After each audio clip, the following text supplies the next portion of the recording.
सत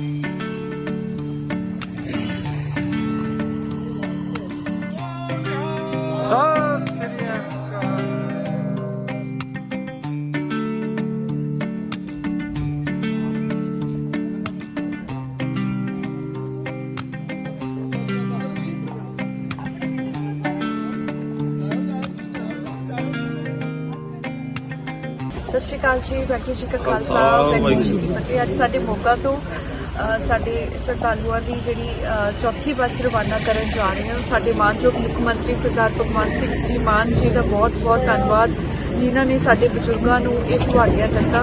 अज सब तो पहला तलवंडी साबो ते उस तो बाद केशगढ़ साहब जिहड़ी बस जाएगी ये ते कल नूं जिहड़ी वापसी हो रही है।